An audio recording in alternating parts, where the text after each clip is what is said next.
दोस्तों, आज हम जिस मूवी की बात करने वाले हैं उसका नाम है रेड स्पैरो। इस कहानी की शुरुआत होती है मॉडर्न रशिया से, जहां पर हमें डोमिनिका नाम की एक लड़की को दिखाया जाता है। डोमिनिका एक बैले डांसर है। दरअसल उसे किसी भी कीमत पर पैसे कमाने थे, क्योंकि उसकी माँ हमेशा बीमार रहती है और उनके इलाज के लिए हमेशा उसे पैसों की जरूरत होती है। एक दिन जब वो परफॉर्म कर रही होती है तो उसका पार्टनर गलती से उसके पैर के ऊपर पैर रख देता है, जिससे उसके पैर की हड्डी टूट जाती है। इसी घटना के साथ उसका डांसिंग करियर हमेशा के लिए खत्म हो जाता है, जिससे उसे बहुत दुख होता है। उसे नहीं पता कि अब वो कैसे पैसे कमाएगी और अपनी माँ का इलाज कैसे करवाएगी। कुछ महीने बीत जाते हैं और उसका पैर ठीक हो जाता है। एक दिन उसके अंकल, जिनका नाम इवान होता है, वो उसके पास आते हैं। दरअसल वो रशिया की सीक्रेट एजेंसी में डायरेक्टर हैं। वो डोमिनिका को कहते हैं कि मुझे तुम्हारी मदद की जरूरत है, तुम मेरे साथ काम करो। पर डोमिनिका साफ साफ मना कर देती है। उसके अंकल उसे बताते हैं कि तुम्हारे पैर का एक्सीडेंट हुआ नहीं था, बल्कि जानबूझकर तुम्हारे पैर की हड्डी को तोड़ा गया था, और जिसने ये किया था वो तुम्हारी दोस्त है।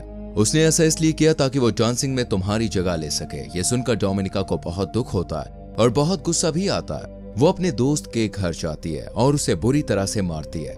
इसके बाद एक बार फिर से वो अपने अंकल इवान से मिलती है और उनसे पूछती है मुझे क्या करना होगा।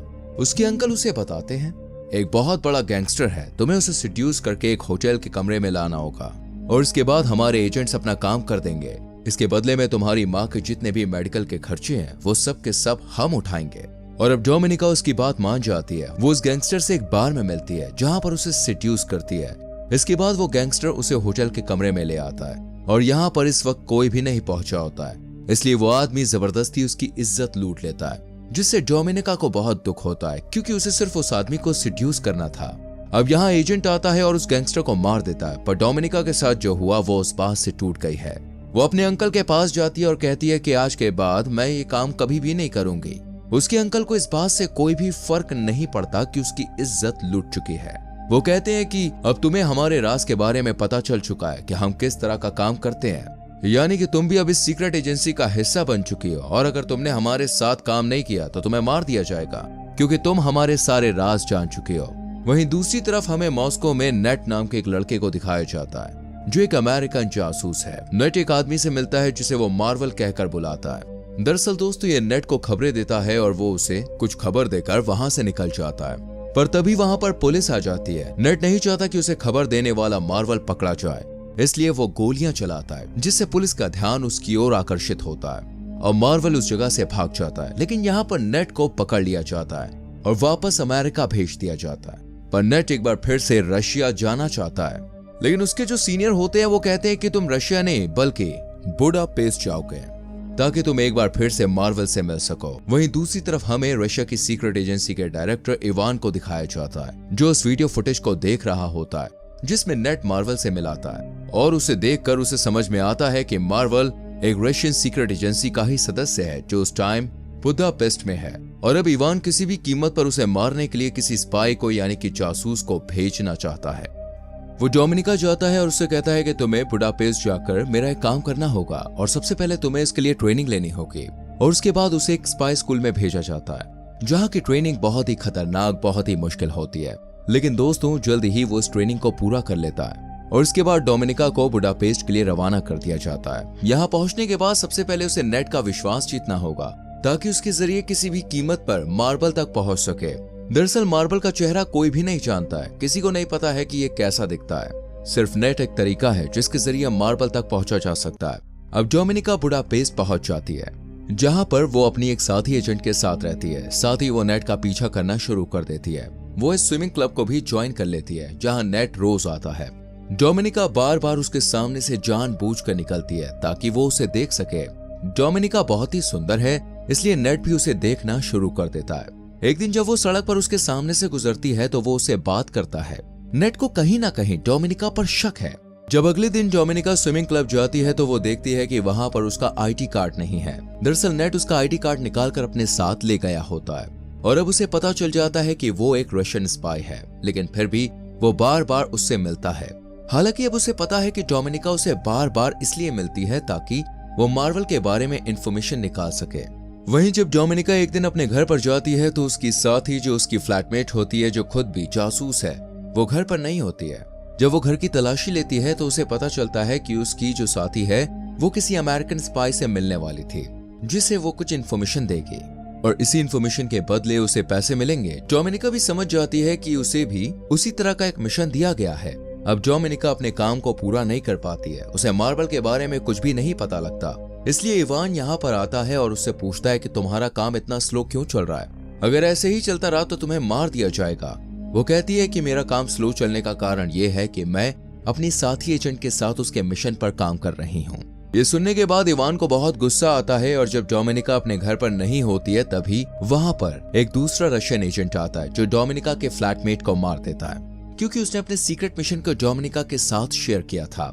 हालांकि उसने नहीं किया होता, लेकिन डोमिनिका ने कहा होता है कि मैं उसके साथ काम कर रही हूँ। इसलिए इवान को और रशियन इंटेलिजेंस को ये लगता है कि उसने अपने खुफिया मिशन को किसी के साथ शेयर किया है, इसलिए उसे मार दिया जाता है। साथ ही जब डोमिनिका घर पहुंचती है तो वहीं रशियन एजेंट उसे धमकी देता है और कहता है कि अगर तुम अपने मिशन में फेल हुई तो हम तुम्हें भी मार देंगे। डोमिनिका इस बात से बहुत ज्यादा डर जाती है। वो नेट से मिलने उसके फ्लैट पर जाती है, जहां पर नेट उसे बताता है कि मुझे पता है कि तुम एक रशियन जासूस हो। डोमिनिका बताती है कि मुझे अपनी और अपनी माँ की जान बचानी है, इसलिए उसे रशियन जासूस बनना पड़ा। नेट उसे कहता है कि मैं तुम्हारी और तुम्हारी माँ की सुरक्षा की गारंटी लेता हूँ, लेकिन तुम्हें डबल एजेंट बनना होगा, यानी कि तुम्हें मेरे लिए काम करना होगा। और उसकी वो बात मानी जाती है, जिसके बाद वो दोनों एक दूसरे के बहुत करीब आ जाते हैं। और अगली सुबह जब वो नेट के घर से निकलती है तो उसके पास उसका एक ग्लास भी होता है जिसमें नेट के फिंगरप्रिंट्स हैं।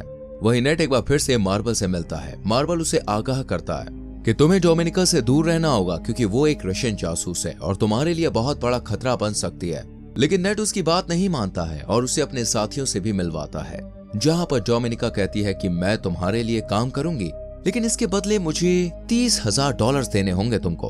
अमेरिकन एजेंट्स पूछते हैं लेकिन हम ऐसा क्यों करेंगे? वो कहती है कि क्योंकि मैं तुम्हारी मदद कर सकती हूँ। जिस लड़की के साथ मैं रहती हूँ वो एक रशियन एजेंट थे। उसे एक मिशन दिया गया था, जिस मिशन के तहत उसे यूएस सेंटर के चीफ स्टाफ से मिलना था, जो उसे अमेरिका के बारे में बहुत सारी इंफॉर्मेशन देने वाली थी। पर उसकी अब मृत्यु हो चुकी है और वो मिशन अब मुझे दिया गया है। मैं तुम्हारी इसमें मदद कर सकती हूँ। ये सुनने के बाद वो उसे पैसे देने के लिए राजी हो जाते हैं और अब डोमिनिका यूएस सेंटर के चीफ स्टाफ से मिलती है, जो उसे डेस्क देती है। दरअसल डोमिनिका की और यूएस सेंटर के चीफ स्टाफ के ऊपर यहाँ पर रशियन के साथ साथ अमेरिकन जासूस भी नजर रखते हैं। डोमिनिका ने जो डिस्क ली होती है वो किसी तरह उसे बदल देती है और नेट तक पहुंचा देती है। अमेरिकन सेंटर की चीफ स्टाफ जब बाहर आती है तो उसे चारों तरफ से घेर लिया जाता है। ये सब के सब अमेरिकन जासूस हैं। उसे समझ में आ जाता है कि उसका खेल खत्म हो चुका है। वो भागने की कोशिश करती है, लेकिन वो चारों तरफ से घिरी हुई है और तभी उसका एक्सीडेंट हो जाता है, जिसमें उसकी मृत्यु हो जाती है। उसकी मृत्यु से रशियन को बहुत बड़ा झटका लगता है, क्योंकि वो उनके लिए काम करती है, उन्हें इन्फॉर्मेशन दिया करती थी। और अब इवान को डोमिनिका और उनके सीनियर पर शक हो जाता है, क्योंकि उस मीटिंग के बारे में डोमिनिका और उसकी सीनियर को ही पता था। इन दोनों को वापस बुलाया जाता है, जहां पर इन दोनों को बहुत टॉर्चर किया जाता है।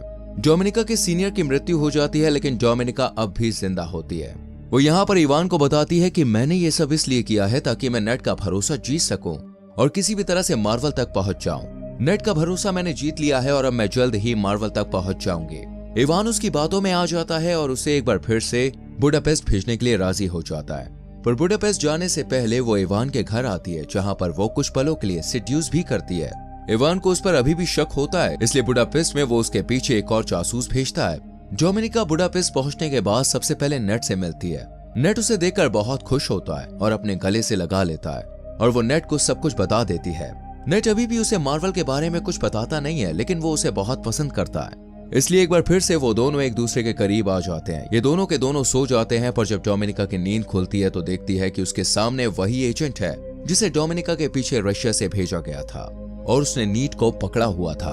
वो किसी भी हालत में मार्वल का असली नाम और उसकी पहचान उससे जानना चाहता था, पर नेट उसे नहीं बताता है। इसके बाद डोमिनिका भी नेट को मारने लगती है और उसे मार्वल का असली नाम पूछती है, लेकिन उसे टॉर्चर करते करते अचानक से वो रशियन जासूस के ऊपर हमला करके उसी को मार देती है, जिसके चलते दोनों के दोनों घायल हो जाते हैं और डोमिनिका और नेट दोनों हॉस्पिटल में होते हैं। यहाँ पर रशिया के जनरल, जो कि इवान के सीनियर होते हैं और डोमिनिका उन्हें पहले से ही जानती है, वो डोमिनिका से मिलने के लिए आते हैं और कहते हैं कि मुझे पता है कि नेट ने तुम्हें मार्वल का असली नाम नहीं बताया है और जिस जासूस को हमने तुम्हारे पीछे भेजा था उसे तुमने ही मारा है और बहुत सारी ऐसी बातें हैं जो तुमने हमसे यानी कि रशिया से छुपाई है। डोमिनिका साफ साफ मना कर देती है। जनरल कहते हैं कि तुम्हें मुझसे डरने की जरूरत नहीं है, जिस मार्बल की तुम्हें तलाश है, जिसे नेट बचाने की कोशिश कर रहा है, वो कोई और नहीं बल्कि मैं ही हूँ। मैं रशिया के लिए पहले बहुत ईमानदार था। एक दिन मेरी पत्नी बहुत ज्यादा बीमार थी। एक अमेरिकन डॉक्टर था जो मेरी पत्नी को बचा सकता था, लेकिन मुझे इसके लिए अलाउड नहीं किया गया। उन्हें ऐसा लगता था कि मेरी सच्चाई उस डॉक्टर को यानी कि अमेरिकन को पता चल जाएगी, जिस वजह से मेरी पत्नी की मृत्यु हो गई। ये पूरा का पूरा सिस्टम करप्ट है, इसलिए मैंने रशिया का साथ छोड़ दिया और एक डबल एजेंट बनकर अमेरिका के साथ और रशिया दोनों के साथ काम करना शुरू कर दिया। तुम मेरी सच्चाई रशिया की खुफिया एजेंसी को बता सकती हो। इसमें मैं पकड़ा जाऊंगा और तुम एक नेशनल हीरो बन जाओगे, और इसके बाद तुम मेरी तरह अमेरिका के साथ और रशिया के साथ दोनों के साथ एजेंट बनकर काम कर सकती हो और रशिया की करप्ट एजेंसी को खत्म करवा सकती हो। दरअसल जनरल ने उसे सब कुछ बताया होता है, क्योंकि उन्हें पूरा विश्वास होता है कि जल्द ही वो पकड़े जाएंगे और वो नहीं चाहते हैं कि उनकी जिंदगी वेस्ट हो जाए। वो चाहते हैं कि डोमिनिका उन्हें पकड़वाए, जिसके बाद डोमिनिका उनकी जगह ले ले। और अब डोमिनिका रशियन एजेंसी के पास जाती है। यहाँ पर वो उन्हें मार्बल की सच्चाई, उसका नाम और सब कुछ बता देती है। कुछ ही देर बाद हमें दिखाया जाता है कि रशियन एजेंट जनरल को नहीं बल्कि इवान को पकड़ लेते हैं, क्योंकि उसने इवान का नाम बताया होता है कि इवान ही मार्बल है, और साथ ही उसने बहुत सारे सबूत भी दिए होते हैं। इसमें पहला सबूत होता है कि उसने इवान के नाम पर अकाउंट खुलवाया होता है, जिसमें उसने अमेरिकन से $30,000 लिए थे। साथ ही जब वो इवान के घर पे गई थी तो वो ग्लास जो नेट के घर से लाई थी, जिसमें नेट के फिंगरप्रिंट्स थे, वो उसने अंकल इवान के घर पर छोड़ दिया था, जिससे ये साबित होता है कि इवान और नेट आपस में मिले हुए हैं। दरअसल वो शुरू से ही इवान को इस जाल में फंसा रही थी, जो पूरी तरह से उसके जाल में फंस चुका था। वो चाहकर भी अपनी बेगुनाही साबित नहीं कर सकता था। रशियन एजेंसी इवान को जान से मार देती है और इस तरह से इवान का खात्मा हो जाता है। डोमिनिका ने मार्बल का पर्दाफाश किया होता है, इसलिए उसे प्रमोशन मिल जाता है और अब वो रशिया में अपनी माँ के साथ बहुत खुश है। लेकिन वो नेट को आज भी याद करती है, क्योंकि वो नेट को आज भी बहुत पसंद करती है। और एक दिन उसे एक अननोन नंबर से कॉल आता है। दूसरी तरफ से कोई नहीं बोलता, वहां से सिर्फ एक पियानो की धुन बजती है, जिसे सुनने के बाद वो समझ जाती है कि ये नेट है। इसी के साथ ये फिल्म की कहानी यहीं पर खत्म हो जाती है।